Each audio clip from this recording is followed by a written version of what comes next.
to the cause. I'm sure everyone's probably Facebook fans with him, or friends with him. If not, you should be. He has hilarious status updates. You probably already know what I'm talking about. Or not.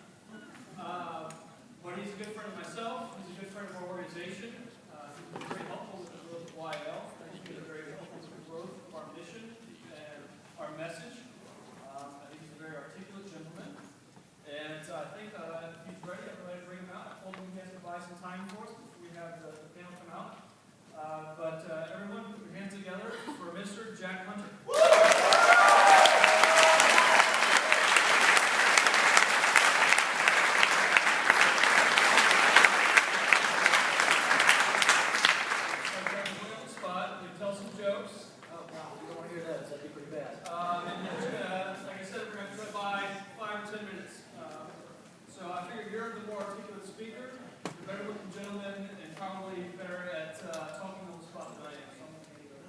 That was very nice. Yes.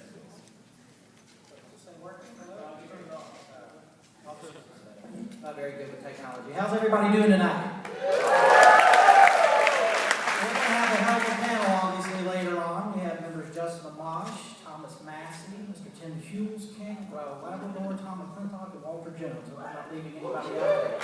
It's going to be an exciting night, and then being members of Congress, we have to wait for them to arrive. So we're waiting a few back there. We want to make sure the whole crew's here before we arrive. You know, I think it's very interesting in many ways. This is the 6th annual Young Americans for Liberty National Convention. As you heard Jeff mention earlier, I think the first convention was about 60 students, and Ron Paul was standing on a rooftop in Clarendon talking to 60 students. And that was about the gist of the conference. It lasted a couple of days. It was activist training and many other things. But here we are 6 years later. We have 300 people attending the Young Americans for Liberty Conference, the best of the best, and you are handpicked, or at least double it applied, so I think you should all give yourselves a round of applause.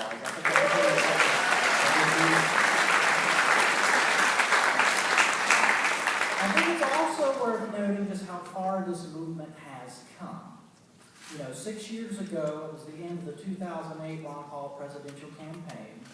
And I remember when we started that campaign, or I wasn't with the campaign then, I was with until 2012, but I just remember when it started and how it ended. In 2008, the man to beat, the guy who had the Republican nomination all locked up, was going to be Rudy Giuliani, unless the invincible actor Fred Thompson decided to get into the race. How many people here remember that?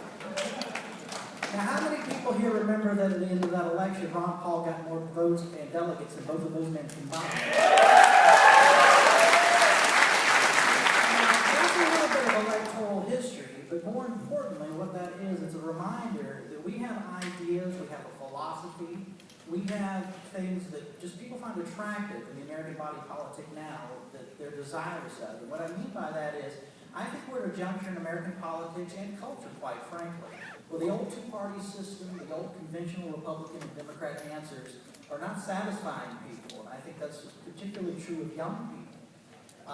You know, you see these polls from time to time, the millennial generation, which I'm sure fits, most of you in this room fit that category, that you see these polls that are sort of confusing where the millennial generation says, well, you know, we're not against government solutions to problems. You'll see another poll that millennials don't want anything to do with government. You'll also see in those same polls where they have sort of the bubble message about government that they identify more as Democrats than Republicans. Well, I think there's two important takeaways to take from that.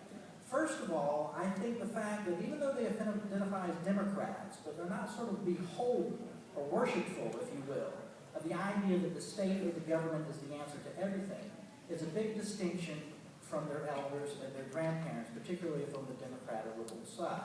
They don't have sort of that collectivist mentality. As far as them identifying more with Democrats and Republicans, that doesn't say that the Democratic Party is wonderful. That just tells you how terrible the Republicans' brand is right now. That's the fact of the fact. And I think that that's across the board. That's about the size of government, no doubt, but it gets, you know, into some of the social issues. You know, we need to have a country that has religious freedom. But a Republican Party whose goal in life is to keep gay people from getting married is not going to be one that millennials are going to.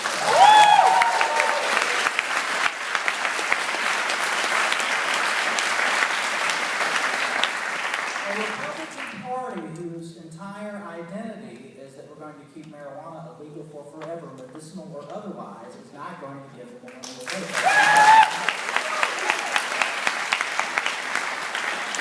Those are things millennials simply do not want. What do they want? They want a government that's not going to be spying on their email. They want a government, a legal system, if you will, that does not unfairly target minorities and make them targets and people like that.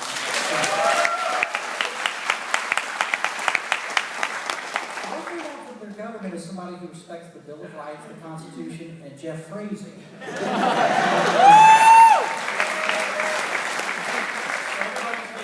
We're running a very tight ship here. We're running smoothly, as you can tell.